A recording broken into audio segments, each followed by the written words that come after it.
잊어버리기 전에 하여튼 연말 잘 보내시고 새해 복 많이 받으시기 바랍니다. 예,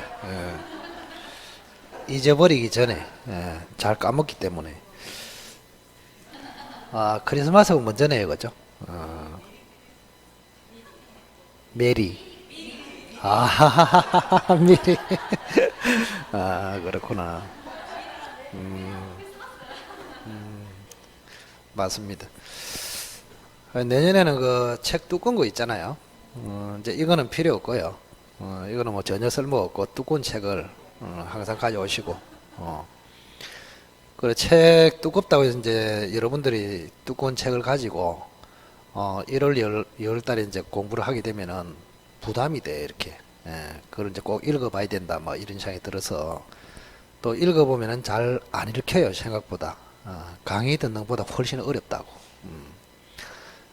그래도 걱정하지 마시고, 그뭐 650페이지 되는 거 다 알아야 된다 그런 생각을 버리시기 바랍니다. 다 알지도 못할 분들은 투자 효과가 전혀 없습니다. 그걸 다 알고 이렇게 시험장에 가면은 한 5년 정도 공부해야 됩니다. 5년 정도. 그러다 그 중에서 시험에 나올 거를 집중적으로 공부를 하시면 되고, 그래서 강의가 굉장히 중요한 거예요. 선생들은 한 20년 강의를 하다 보면 출제될 확률이 있거든요. 확률을 거의 80% 정도는 다 맞춰요. 80% 정도 맞추면은 80점 정도는 충분히 커버할 수 있다 이런 이야기거든요. 그럼 우리가 이제 1차에서 항상 이야기했지만 두 개 중에서 하나만 70점 받으면 무조건 합격입니다. 확률상으로 봤을 때. 그래 70점을 목표로 딱 세워서 하면 별로 그렇게 어렵지 않습니다. 대신에 처음에는 점수가 지독하게 안 나와요. 내년에 한 4월 말쯤 되면은 모의고사 치거든요. 서울에서 시험지를 받아가지고 실제 시험처럼 똑같이 쳐요. 주말에. 그 훈련을 철저하게 하셔야 된다고. 그때는 시험지만 이제 신청을 해가지고 개인적으로 쳐봐야 됩니다. 어쩔 수 없이. 그 사전에 그래 신청을 받아서 서울에 이제 시험지를 구매를 하거든요. 그래 처음에 4월 말에 시험을 떡 치보면은 초상집입니다. 한마디로.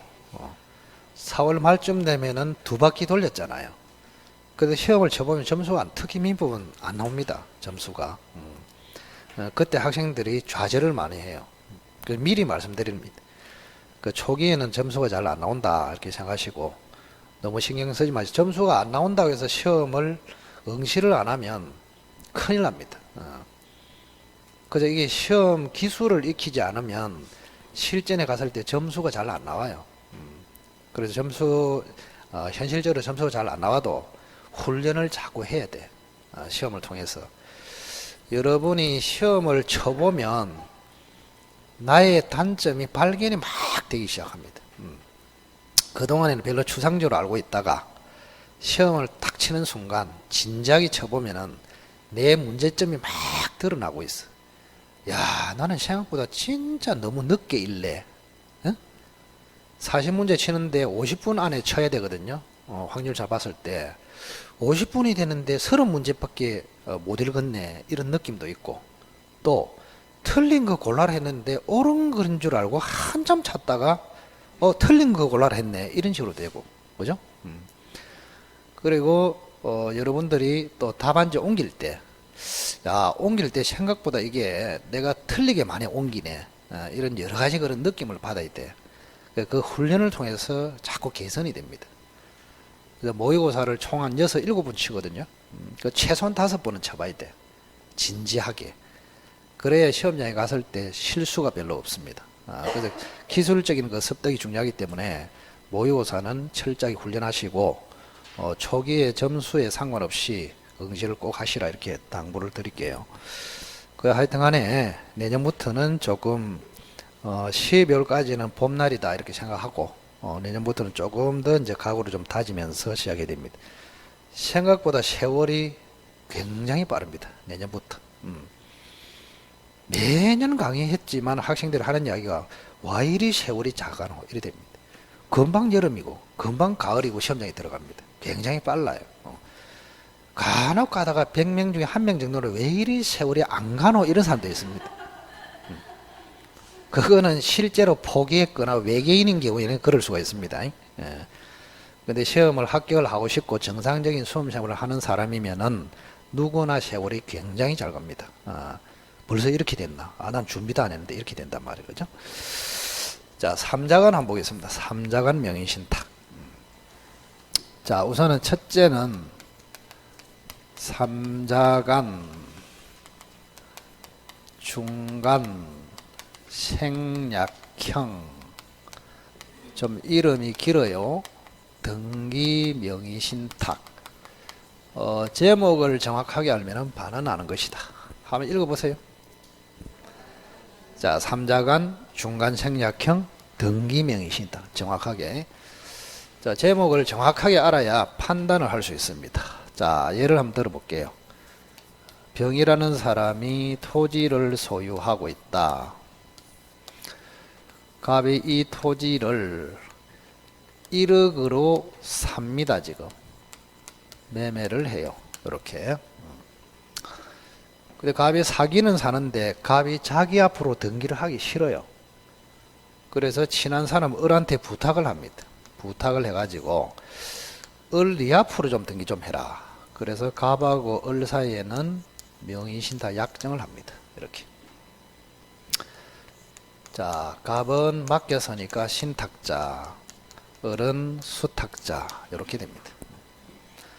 그리고 갑은 매매하면서 병한테도 부탁을 하죠. 병아, 을 앞으로 등기를 좀 해주라 하니까 병이 좋다. 이렇게 됐어. 등기는 병에서 을 앞으로 바로 옵니다. 이렇게. 등기 이전.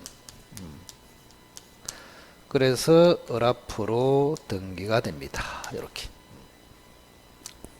자, 세 사람이 등장했죠. 그래서 이거를 우리는 삼자간이라 합니다. 삼자간. 병이라는 사람이 왜 당사자일까요? 이렇게 생각할 수도 있는데, 아까 제3자는 수탁자로부터 넘겨받은 사람, 이게 제3자죠. 그럼 제3자는 현재 없어요. 병도 당사자에 들어갑니다. 그래서 세 사람이기 때문에 삼자간이라 한다. 그리고 원래는 등기를 어떻게 해야 됩니까? 원래는, 자, 병이 갑한테 팔았죠. 그러면 등기를 갑한테 넘겨줘야 맞잖아요. 그리고 갑이 을한테 명의신탁했죠. 그럼 을한테 등기를 넘겨 이래야 되잖아요.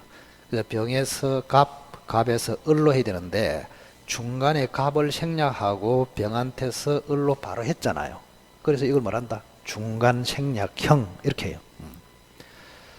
자, 갑이라는 중간자의 등기 명의를 생략하고 최초 매도인에서 수탁자 앞으로 바로 등기했다. 그래서 중간 생략형 명의신탁 이렇게.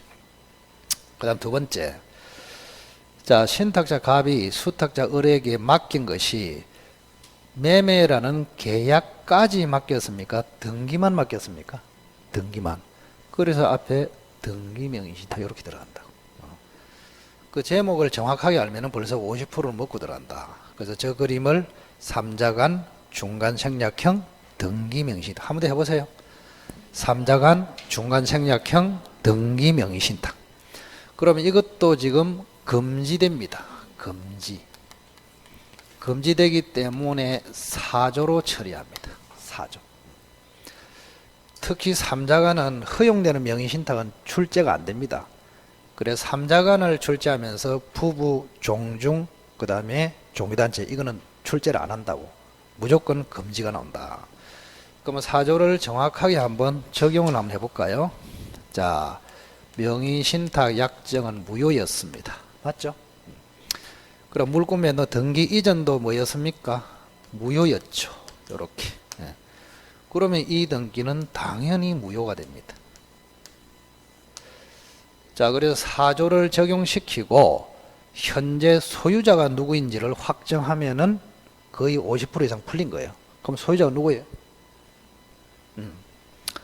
자, 매매는 했지만 등기가 을 앞으로 됐지만 등기 자체가 무효잖아요. 그럼 소유권이 넘어갔습니까? 못 넘어갔습니까? 못 넘어갔죠. 그래서 여전히 소유자는 병으로 확정이 됩니다. 병으로 확정이 된다. 그러면 소유자는 병인데 등기는 을 앞으로 되어 있죠? 을 앞으로 되어 있습니다. 그럼 이거를 아까 뭐라 했습니까? 실체와 등기의 불일치. 그때는 요 등기는 말소 대상입니다. 이렇게. 그럼 여기도 마찬가지로 말소를 어떻게 하느냐 이게 굉장히 중요하다고. 자, 앞으로 말소 청구를 누가 하느냐 이렇게 물었을 때 여기뿐만 아닙니다. 민법 전역에서 말소를 청구할 수 있는 사람은 누구이다? 소유자. 소유자만 말소를 청구할 수 있습니다. 소유자. 현재 법률 관계에서 소유자만 말소를 청구할 수 있다고. 왜 그러냐 하면은 이 등기 말소는 소유권에 의한 방해 배제 청구, 그걸 말소 청구를 하거든요. 이론적으로는 소유권에 의한 방해 배제 청구, 그거를 등기로 보면은 말소 청구 이래 한다고.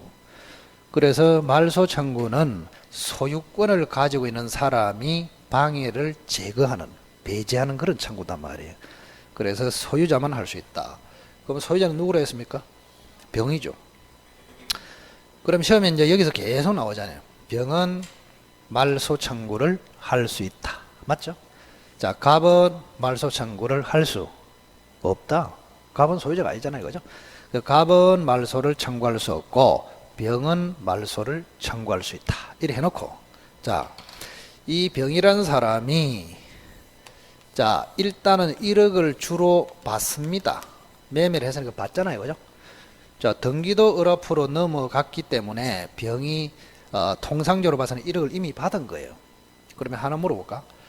자, 병이 1억을 받았기 때문에 병이 원하는 목표가 달성이 됐습니다. 맞죠? 원래 1억 주고 1억을 받고 매매하기로 해가지고 1억을 받았으니까 목표가 달성됐잖아요. 그러면 목표가 달성됐기 때문에 병은 소유자이지만 말소 청구를 할 수 있지만 말소 청구를 할까요? 안 할까요? 안 합니다. 귀찮아서라도 안 한다고. 또 지가 소유자인지도 몰라. 말소 청구를 한다 안 한다? 안 해요. 그러면 답답한 사람이 누구예요? 갑이 답답하지. 갑이. 요게 말소돼 가지고 등기가 돌아오면은 갑은 매매를 근거로 이전 등기를 청구해서 등기를 찾아와야 된단 말이야, 이 사람이. 그래서 이 사람이 지금 답답한 거야, 지금. 이렇게. 자, 소유자 병이 을에게 말소 청구를 해가지고 등기를 찾아와야 그 다음에 갑이 매매를 근거로 병한테 이전 등기를 청구해서 등기를 가져온단 말이야. 그런데 병이라는 사람이 말소를 청구한다, 안 한다? 안 해요. 그럼 이 사람이 좀 억울하잖아요, 지금. 골치 아프단 말이에요. 자, 그래서 우리 대법원에서는 그러면 갑이라는 사람은 병한테 요런 권리가 있거든요. 샀기 때문에. 자, 한번 읽어보시오. 자, 갑의 병에 대한 소유권 이전 청구권을 보전하기 위하여 갑의 말소 청구를 병의 말소 청구를 갑이 대위합니다. 대위라는 말을 씁니다. 한번 읽어보세요. 대위라고 합니다. 대위. 자, 우리 민법의 중요한 제도 중에서 채권자 대위라고 있습니다. 채권자가 자기 채권을 보전하기 위해서 채무자의 남에 대한 권리를 대신한다. 이거를 뭐요? 대위라 합니다. 대위. 그래서 갑은 직접 말소 청구는 안 되고, 그죠? 병을 대위해서 말소 청구는 할 수 있다. 됐나요? 자, 갑은 소유자 병을 대위해서 말소를 청구할 수 있다. 말소가 되면은 등기가 돌아온다. 돌아오면 갑은 매매를 근거로 이전 등기를 청구해서 완전히 등기를 찾아온다. 이런 이야기. 됐습니까? 자, 최종적으로 갑이라는 사람이 등기를 찾아와야 되는데 갑이 등기를 찾아오는 방법은 직접 청구다, 대위 청구다. 대위 청구. 대위라는 말이 굉장히 앞으로 자주 나옵니다. 그 대위라는 말은 다시 한번 이야기합니다. 자, 갑이 병에 대해서 청구권이라는 권리를 가지고 있어요. 그러면 갑의 병에 대한 청구권을 보전하기 위해서 병의 을에 대한 권리를 대신 행사한다. 이거를 대위라 합니다. 대위. 그래서 갑은 소유권 이전 청구를 보전할 목적으로 갑은 병을 대위해서 을한테 말소를 청구한다. 그럼 말소되면은 등기는 자동으로 병한테 돌아오면은 갑이 병한테 매매를 근거로 이전 등기를 청구해서 최종적으로 찾아온다. 요거까지만 알고 있으면 돼, 우선. 여기서 이제 확대하면 똑같아요, 내나. 자, 을이 말소되기 전에 정한테 처분을 해버렸어. 아까 논리하고 똑같습니다. 정 앞으로 등기가 됐습니다. 자, 정을 뭐라 했나요? 제3자라 했지요. 자, 제3자는 실명법 4조 3항에 따라서 선악을 불문하고 무조건 이 사람이 소유권을 취득합니다. 이렇게. 그럼 이 사람이 소유권을 취득하면은 당장 소유권을 상실한 사람이 누구예요? 병이지, 병. 어? 병이 소유자라 그랬잖아. 그러니까 이제 갑이 등기를 찾아왔다 이렇게 생각하시면 안 되고, 그거는 이제 이 정이 없을 때 하는 이야기고, 갑이 등기를 찾아오기 전에 을이란 사람이 배신해서 정한테 넘겼단 말이에요. 그러면 이제는 소유자가 누굽니까? 정이 돼버렸다. 그럼 정이 소유자가 되니까 병이 소유권을 상실했잖아요. 그럼 역시 마찬가지로 을의 처분 행위는 병에 대해서 불법 행위가 된단 말이에요. 그러면 병은 을에게 손해배상을 청구할 수 있다. 아까 논리하고 똑같아요. 대신에 우리 판례는 1억을 받았다 이래 되면은 손해는 없다고 봅니다. 그래서 그때는 불법 행위는 되지만 병은 을에게 손배 청구를 할 수 없다. 이렇게 연결이 되는 거예요, 계속. 자, 그까지 이야기를 안 해야 되는데 해가지고 눈이 동그래지는 사람이 있네. 이야기를 설 해보다가 눈이 동그래지면 괜히 했다 싶습니다. 괜히 했다 싶. 참아야 되는데. 다른 학원은 요 이야기를 안 했거든. 여기까지만 했거든. 우선은. 논리는 똑같아요. 그래서 기초가 잘 잡혀 있으면 별로 어렵지 않다고. 그게 어려워서 그렇지. 자, 여기 제목이 뭐라고요? 삼자간 중간 생략형 등기 명의 신탁. 그럼 요거를 보면 이제 옆에 게 딱 떠오른단 말이야. 자, 삼자간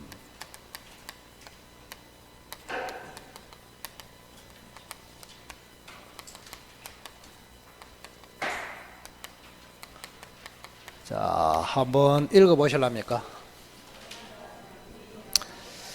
위임형 계약 명의신탁 이렇게 되어 있습니다. 자, 요 그림을 잘 보시기 바랍니다. 자, 병이라는 사람이 토지를 가지고 있습니다. 자, 갑이라는 사람이 돈을 가지고 있습니다. 근데 이름이 뭐고 하니까 국회의원이다 생각하십니다. 그 국회의원하고 같은 말이 뭔지 아십니까?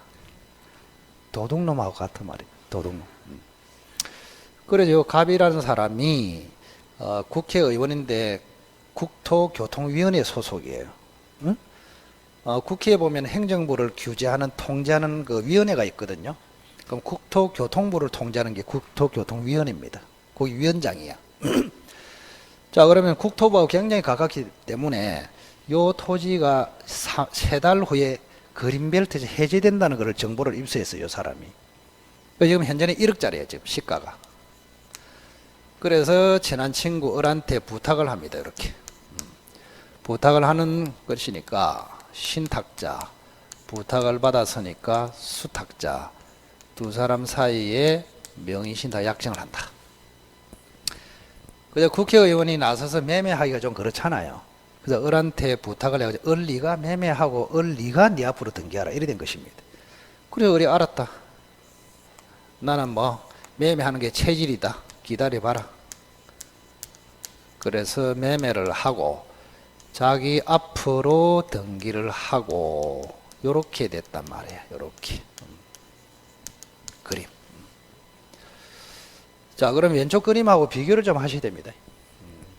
세 사람이 등장하는 거는 같죠? 저기도 삼자간, 여기도 삼자간.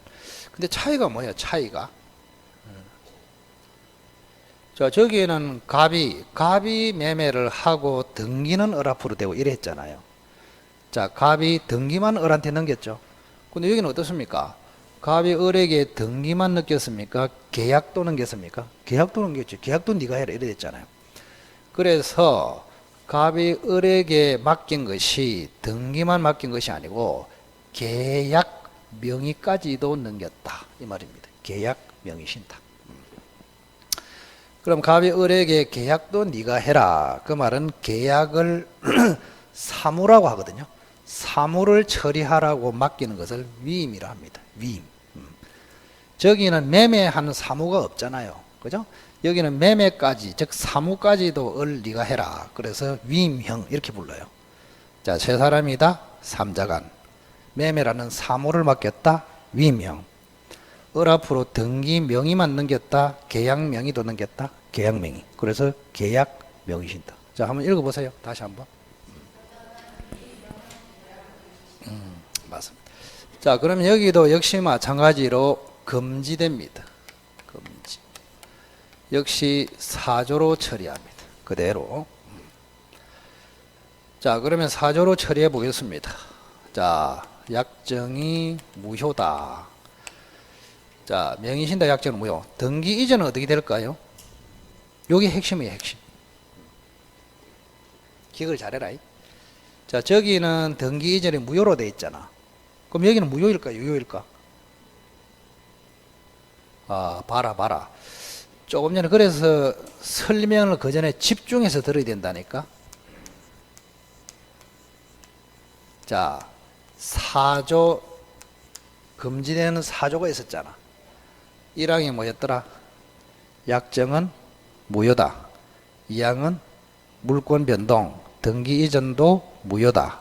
3항은 위무효로 제3자에게 대항하지 못한다. 근데 중간에 제가 이거 노랗게 썼잖아요. 중요하다고 하면서. 기억이 나요? 그러나 그대로 한번 써볼까? 그러나 계약 명의 신탁 시 상대방이 선의이면은 유효다. 그게 제일 중요하다 그랬잖아요. 그거 하면 뭐하노 그자? 우리가 서로 생각해도 신기하죠? 그래서 조금 전에 그게 제일 중요하다고 노란 걸로 적었고, 그죠? 그 여기 적용을 시킬 줄 알아야 된단 말이에요. 자, 등기 이전은 유효다, 무효다? 응? 여기에 상대방이라 하거든요. 이거 가르쳐 줘야 된다. 벽을 상대방이랍니다. 자, 상대방이 뭐면, 선의이면은 물권 변동도 유효이다. 이런 얘기 아닙니까? 그럼 반대로 이야기하면은, 만약에 상대방이 악이면 무효다. 그런 뜻이에요. 이렇게. 자, 그러면 실명법에서 사례 문제가 출제되면은 거의 80%가 이 두 개 중에서 출제를 합니다. 그러면 요거하고 뭐가 많이 출제됐을 것 같습니까? 느낌이. 요게 훨씬 더 많이 출제됐습니다. 왜? 복잡하다니까. 이건 분류를 해야 되니까. 단순한 거는 출제를 잘 안 해요. 출제위원 입장에서 보면은. 그러면 이게 훨씬 더 출제가 잘 되는데, 그러면 상대방이 선일 때 하고 악일 때 하고, 그죠? 어느 게 출제가 많이 됐을까요? 요게 훨씬 많이 됐습니다. 어째 그래 잘 틀리노? 이게 왜 그러냐 하면 여기 보세요. 자, 상대방이 선이면 등기 이전도 유효, 매매도 유효, 요렇게 돼요. 그런데 상대방이 악이면, 선악이란 말은 무슨 뜻이에요? 모른다, 안다, 명의 신탁 관계에 있다는 사실을 모르고 팔았다, 알고 팔았다, 이런 얘기 아닙니까? 그럼 악일 때는 등기 이전도 무효지만 우리 판례는 매매도 무효로 간다고 봅니다. 이게 굉장히 중요하다고. 왜 그러냐를 따지지 마십시오. 굉장히 이론적으로 어렵습니다. 그럼 결론은 계약명의 신탁에서는 상대방이 선이면 유효, 악이면 무효, 이리가. 그러면 자, 매매도 무효이고 등기 이전도 무효다. 그럼 소유권이 넘어갔습니까? 안 넘어갔습니까? 안 넘어갔죠. 그럼 소유자가 누굽니까? 병이죠.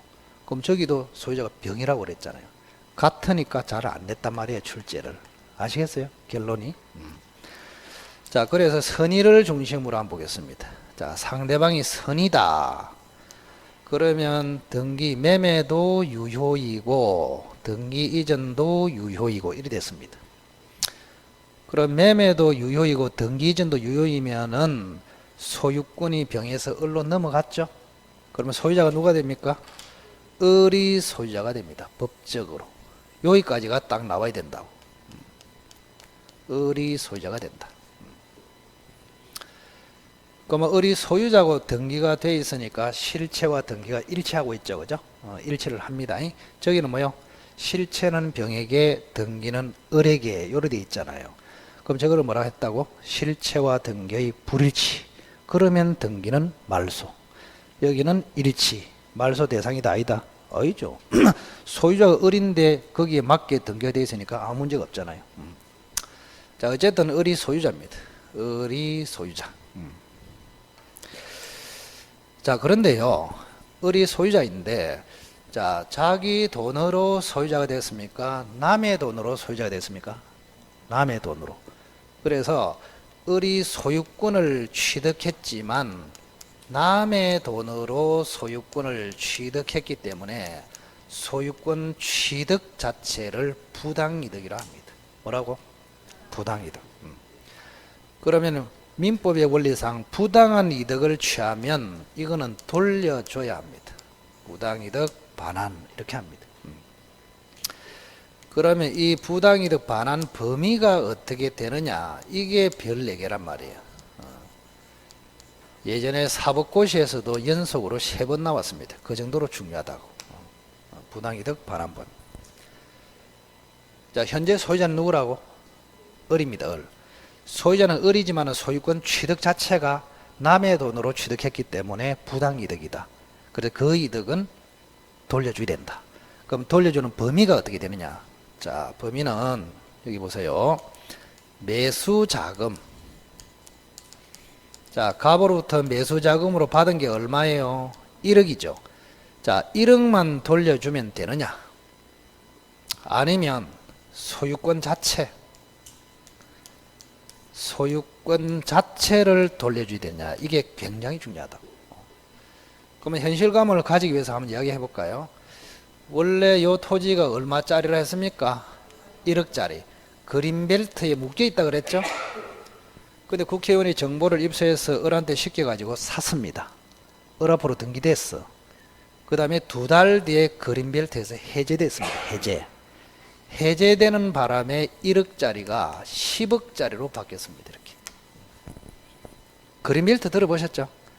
여러분이 앞으로 중개업하면 그 토지를 잘 아셔야 되는데 그린벨트 해제되고 안 되고 그게 엄청난 차이가 납니다. 그 지금 현재 밝혀진 것만 그린벨트 해제되기 전하고 해제 후하고 가격 차이가 200배 이상 난 것도 있습니다. 1억짜리가 200억 된 것도 있다고. 그만큼 그린벨트에서 해제되고 안 되고 굉장히 중요하다고. 우리 도시에도 보면은 굉장히 그 좋은 땅인데도 그린벨트 묶여 있는 땅이 있어요. 주로 산에만 있는 것이 아니에요. 여기도 마찬가지잖아. 그 정산 마을 있잖아요, 앞에. 그 논 있죠, 논. 그 그린벨트라니까, 그거. 맞잖아요, 그린벨트. 그걸 해제를 해줘야 거기서 무슨 작업을 할 수 있대. 예. 뭐 집을 짓거나 이런 식으로. 그리고 거기에 해제될 가능성이 있으면 그 토지 가지고 있는 사람이 앞으로 대박이 된다. 이런 이야기 아닙니까, 지금. 그죠? 근데 그린벨트 묶여 있는데 해제될 가능성이 있으면 가격이 굉장히 올라가겠죠, 그죠? 자, 그래서 어쨌든 간에 현재는 얼마짜리라고? 10억이라고, 10억. 그러면 갑으로부터 받은 1억만 돌려줘도 되느냐? 10억짜리 소유권 자체를 돌려주느냐? 굉장히 중요할 거 아닙니까, 이게? 결론이 뭐냐? 자, 요거는 실명법 시행 후의 명의신탁이다. 요거는 실명법 시행 전의 명의신탁이다. 이걸 가지고 가릅니다. 자, 실명법 시행은 95년도에 됐거든요. 95년도 7월 달에 됐습니다. 그럼 95년 이전의 명의신탁이면은 10억을 반환해야 되고, 소유권 자체를 반환. 95년 이후의 명의신탁이면은 매수자금 1억만 반환해도 된다. 아시겠죠? 근데 여러분이 시험장에 보면 95년 이거 외워야 됩니까? 외울 필요 없어요. 왜? 아무 소리 없으면 현재가 기준입니다. 현재. 그럼 예를 들어서 요거를 돌려주는 거를 출제하고 싶다 그러면 95년 이전에 명의신탁 했는데 이 말을 넣어줘야 된다고. 근데 출제할 때 그 말을 잘 안 넣습니다. 안 넣기 때문에 실명법 시행 전이다 후다. 그래서 매수자금만 돌려줘도 된다. 이 결론이에요 주로. 자, 그래서 어쨌든 간에 부당이득 반환 범위는 매수자금을 돌려주느냐 소유권 자체를 반환하느냐 이렇게 됩니다. 그럼 여기서 이제 응용이 되겠죠. 만약에 이제 실명법 시행 후라고 이제 판단이 됐습니다. 95년 이후가 돼가지고. 그러면은 갑은 을에게 소유권 이전을 청구할 수 있다. OX. X지.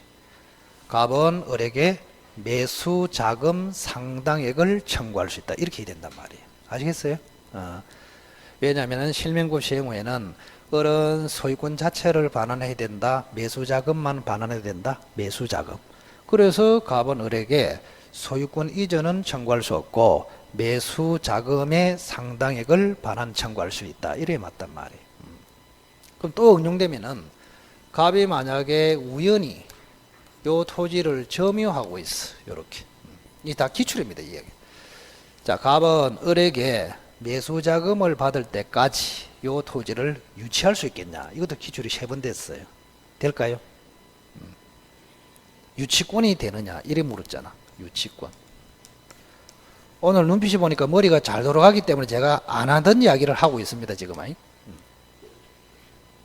겉으로 보기에는 머리가 잘 돌아가는 것으로 보이기 때문에 겉으로 보기에 안 됩니다. 그래서 우리가 이제 지난번에 유치권 할 때 기억나시는 건 모르겠지만은 유치권을 주장하려면 결련성이 제일 중요하다 했습니다. 그러면 결련성이 있는 채권은 4개밖에 없다 그랬어요. 그건 지금부터 외우라 그랬습니다. 비용 상환 청구권, 공사대금 청구권, 물건 하자로 인한 손해배상 청구권, 동물침해 불독, 동물 침해로 인한 손해배상 청구권. 갑의 을에 대한 매수자금 청구는 부당이득 반환 청구권이거든. 부당이득 반환 청구는 결련성이 없습니다. 그래서 유치권은 안 된다 이렇게. 그게 기출이 3번 됐다고.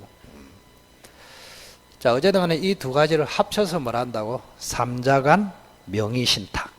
왼쪽은 뭐라고? 중간생략형, 오른쪽은 위임형, 왼쪽은 등기 명의신탁, 오른쪽은 계약 명의신탁. 이렇게 그렇게 처리하시면 됩니다. 우선 여기까지만 합시다. 간단하게. 자, 그 다음에 앞으로 다시 넘어와서 주택임대차 보겠습니다. 주택임대차.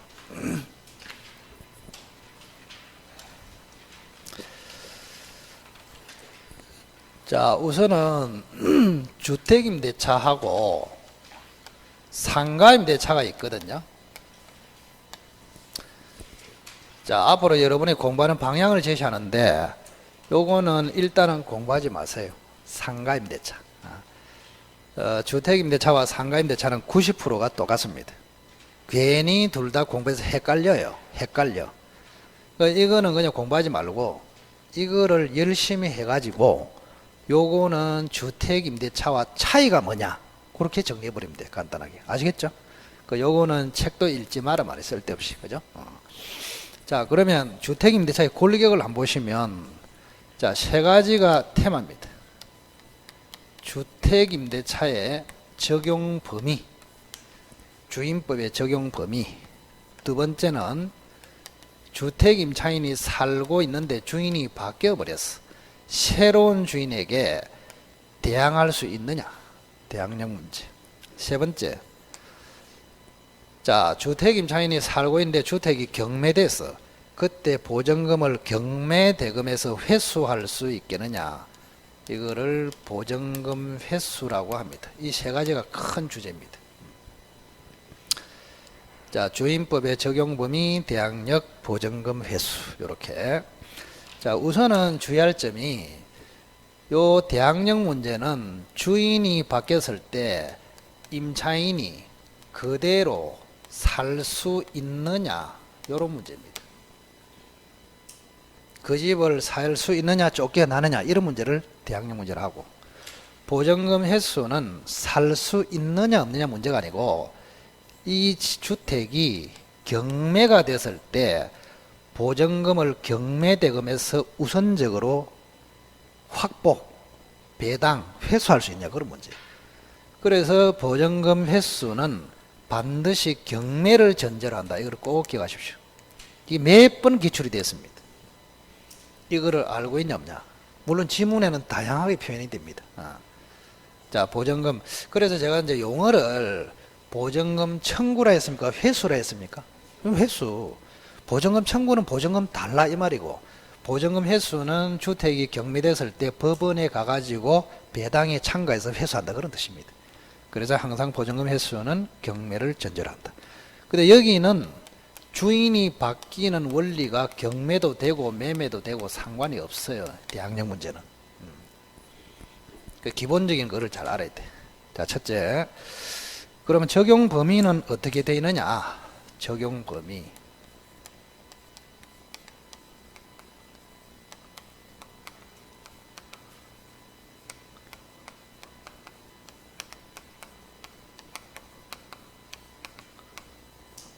자, 한번 읽어 보실랍니까?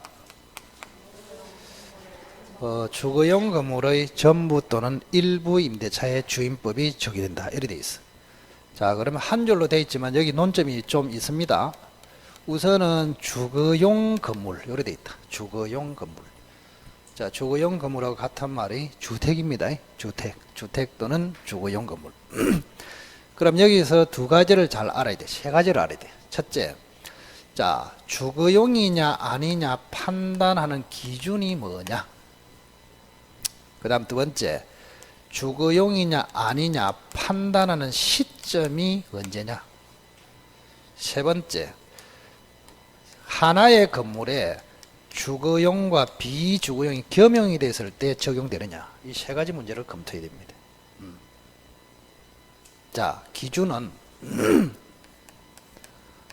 공부상 표시도 기준이고 실지 용도도 기준입니다. 공부가 뭐예요? 공부. 주로 건축물 대장을 이야기합니다. 그래서 건축물 대장이 주거용으로 되어 있느냐, 근린생활시설로 되어 있느냐, 공부상 표시. 실제로 주거를 하고 있느냐, 장사를 하고 있느냐, 그런 이야기입니다. 자, 그러면 공부상 표시도 기준이고 실지 용도도 기준인데 만약에 달라요, 이게.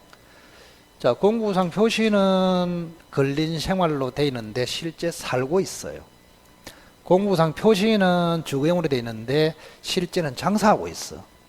그럼 다를 때는 요게 우선합니다. 실지 용도가 우선한다고. 뭐가 우선한다고? 실지. 그래서 실제로 뭐 하고 있냐 그걸 조사를 해야 된단 말이에요. 실지 용도가 우선한다 기억하시고, 그 다음에 이런 경우 있잖아요, 그죠? 자, 처음에는 비주거용이었습니다. 영업용. 나중에 주거용으로 개조가 됐다 이 말입니다. 개조가 됐다. 그럼 이게 주거용이냐 비주거용이냐 이런 이야기입니다. 변화가 있을 때. 그래서 판단하는 시점이 굉장히 중요하다고. 임대차, 계약, 체결 당시를 기준으로 판단합니다. 읽어보세요. 그러면 체결 당시에는 비주거용이야. 나중에 개조를 해가지고 주거용으로 바뀌었어. 자, 주임법이 적용된다 안 된다? 안 되지. 왜? 현재는 주거용이지만은 체결 당시에는 비주거용이단 말이에요. 그러면 주임법이 적용된다 안 된다? 안 된다. 현재가 기준이다. 체결 당시가 기준이다. 체결 당시. 이거 중요하다고 이게 실무적으로. 자, 그래서 주거용이냐 비주거용의 판단한 시점은 계약 체결 당시다. 계약 체결 당시. 요거하고 관련된 판례가 수없이 많습니다. 정확하게 딱 기억하고 있어야 된다. 체결 당시. 자, 그 다음 겸용이 돼 있네. 겸용. 자, 첫째는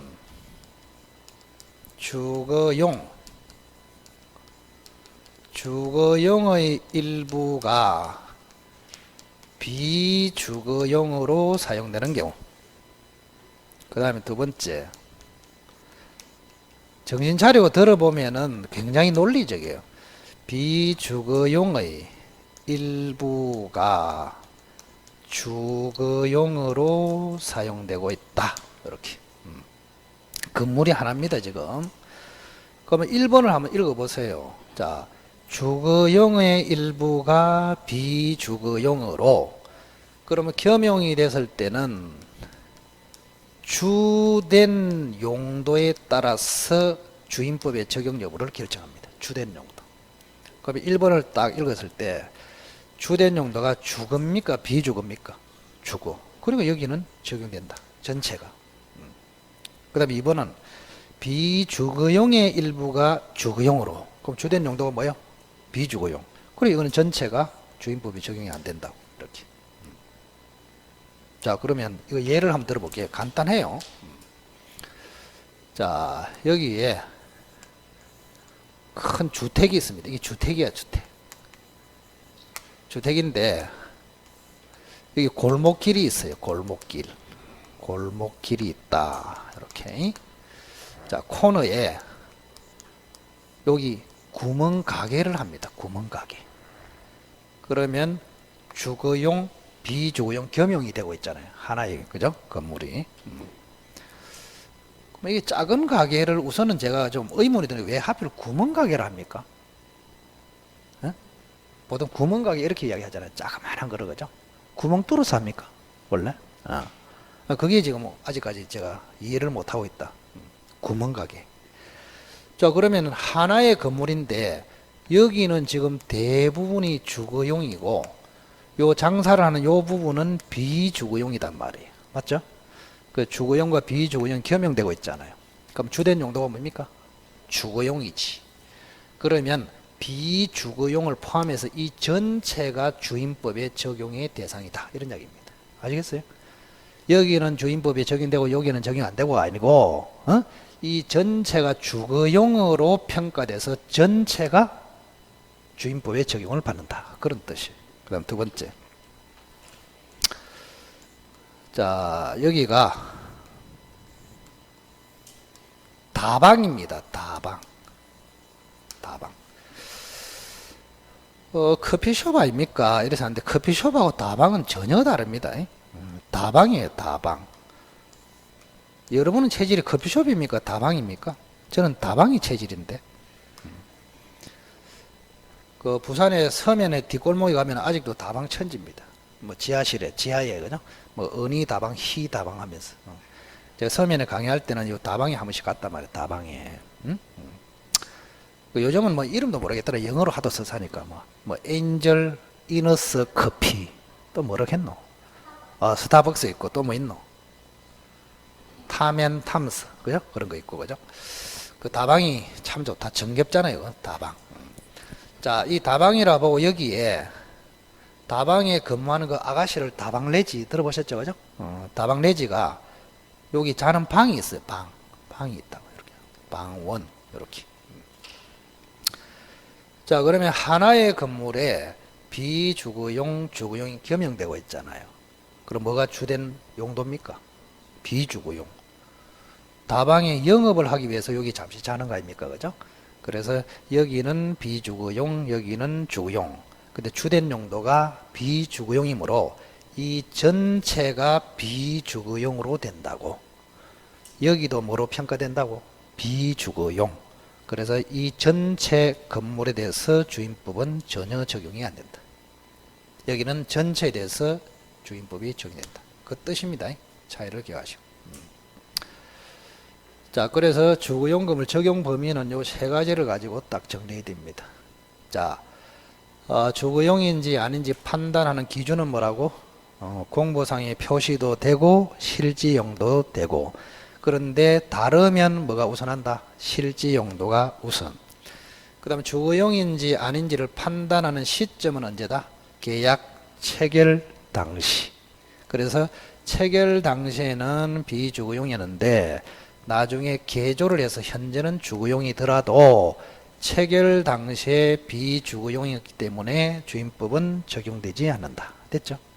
그 다음 겸용이 됐을 때 즉 주거용도 있고 비주거용도 있고 그때는 주된 용도에 따라서 주임법의 적용 여부가 결정된다. 자, 1번의 경우는 주된 용도가 주거용이므로 전체가 주임법의 적용을 받는다. 2번의 경우에는 주된 용도가 비주거용이므로 전체가 주임법의 적용을 받지 않는다. 이렇게 됐죠? 자, 그 정도 기억하시고, 자, 그 다음에 대항력을 좀 이따가 공부를 할 텐데, 지난번에 우리가 임차권의 대항력 그때 한번 들었었거든요. 임차권의 대항력 들었어. 그때 제가 이야기할 때 주택 임차권의 대항력에 들어가면 조금 더 어려워진다. 그렇게 이야기했다. 왜? 주택 임차권의 대항력을 판단할 때는 경매하고도 관련이 되기 때문에 그렇습니다. 조금 더 어려워. 근데 결론을 그냥 외워버리면 돼. 그래서 좀 쉬었다가 주택 임차권의 대항력 문제를 검토를 하도록 합시다.